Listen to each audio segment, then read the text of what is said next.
Assalamualaikum warahmatullahi wabarakatuh.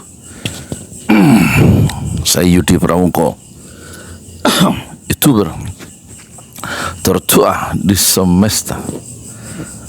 Ada berita menarik, Budi Ari, Menteri Negara, menterinya Prabowo, tiba-tiba terbang pakai pesawat ketemu Jokowi di Solo. Ada apa?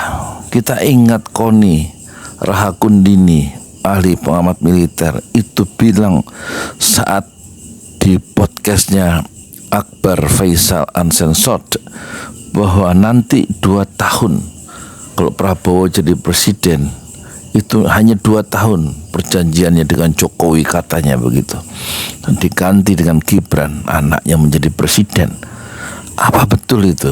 Tampaknya ada perhitungan yang dilupakan oleh Jokowi dan oligarki, Aguan dan kawan-kawan, bahwa Prabowo masih punya Kopassus dan Prabowo masih punya TNI, karena dulu mertuanya Soeharto itulah dari TNI. Hubungan-hubungan primordial dan historis akan membuat TNI di belakang Prabowo dan Kopassus di belakang Prabowo.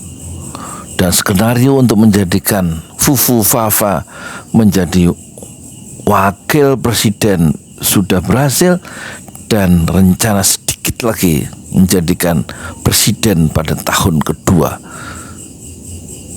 Bagaimana caranya? Mungkin itu sedang dipikirkannya oleh mereka. Budi Ari kemarin ke Solo, kalau nggak ada yang penting itu nggak mungkin dia datang ya. Di depan wartawan dia tidak sengaja, tidak terus terang, katanya tidak ada apa-apa yang dibicarakan. Kalau nggak ada apa-apa, nggak mungkin dia datang ke Solo. Dan ini ada hidden agenda, ada agenda tersembunyi. Prabowo di dalam bahaya. Oleh karena itu rakyat Indonesia harus berdiri bahu-membahu, gotong royong di belakang Prabowo yang mungkin akan dibuatkan framing jahat dengan mengungkit masa lalunya, dengan catatan dia akan digantikan oleh wakilnya, yaitu Fufu Fafa.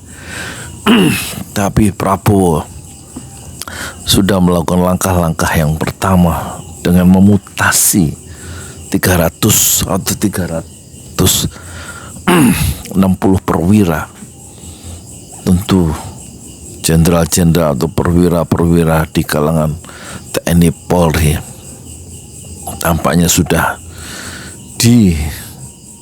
sudah disetting sedemikian rupa sehingga kekuatannya melemah tanpa disadari oleh Jokowi, tanpa disadari oleh oligarki. Tinggal satu yang masih tersisa, yaitu Kapolri, yang konon adalah teman baik Jokowi saat menjadi wali kota. Dan permainan rupanya belum berakhir.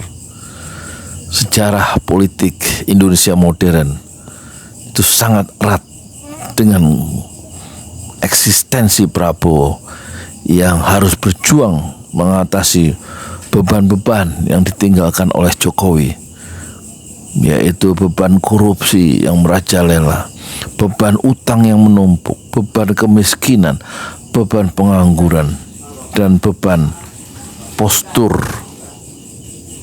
internasional kita yang melemah.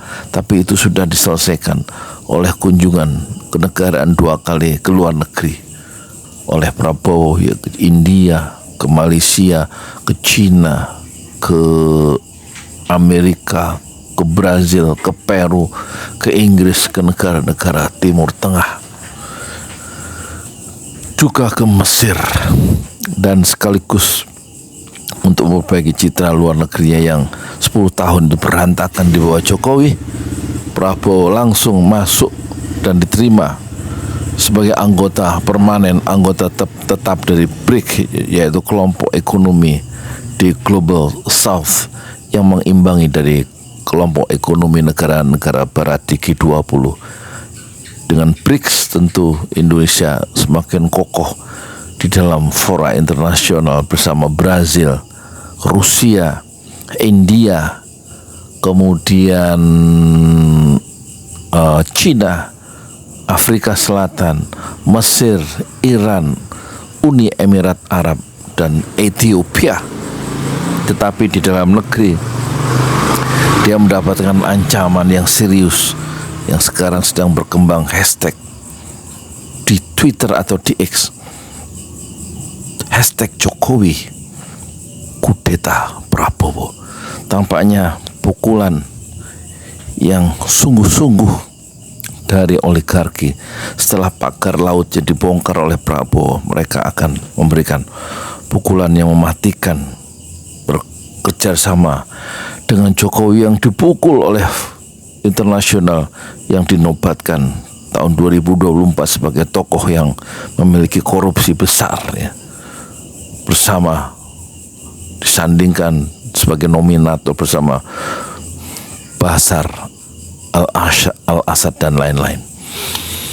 Dan tampaknya keketiran di framing secara negatif baik oleh internasional dan di framing secara negatif oleh dalam negeri, oleh citizen, itu akan menyatukan Jokowi dan Aguan untuk mendongkel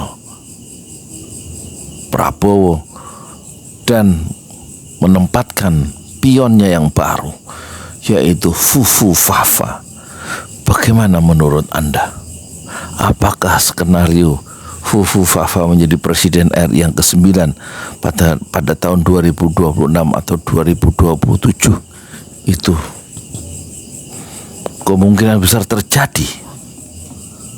Kemungkinannya iya, tetapi saya lebih memilih berkata tidak mungkin terjadi, karena Prabowo adalah seorang ahli strategi dengan dukungan logistik dan jaringan militer yang masih solid di belakang dia.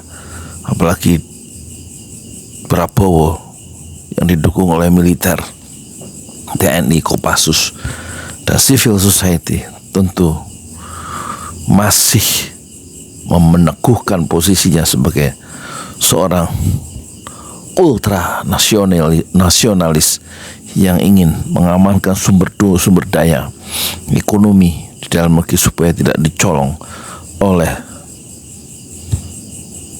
kapitalisme global yang bekerja sama dengan antek-anteknya di dalam negeri sendiri. Bagaimana menurut Anda?